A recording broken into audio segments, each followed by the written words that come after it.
story I'll start with was a catalog company. The catalog company had gone to market, and the feedback was the catalog sales were declining and e-commerce was growing.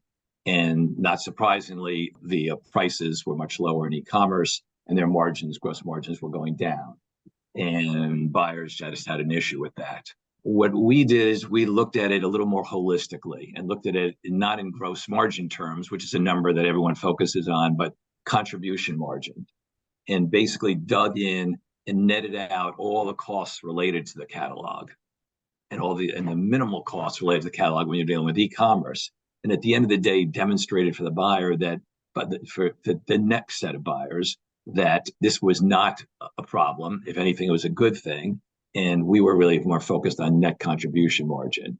What tends to happen in our industry is people just default to certain numbers, and that gross margin is one of them. Overall, the takeaway here is understand what you're basically trying to do is, as Simon alluded to, is minimize the risk and perceived risk. There was a perception of tremendous risk that just didn't exist. And so we dug in.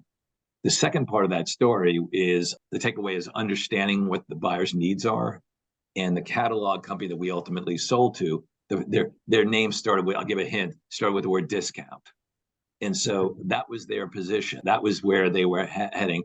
We were, if we had to, have a name, would be Mercedes or Cadillac. And so we demonstrated our market position by, again, conducting a brand study done by a brand management company that was very, very good at it, and showed our perception of our brand was very, very high.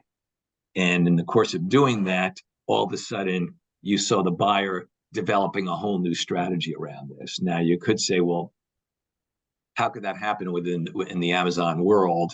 And what we did is we focused on new product innovation and introduced 500 new products every year, something Amazon couldn't do.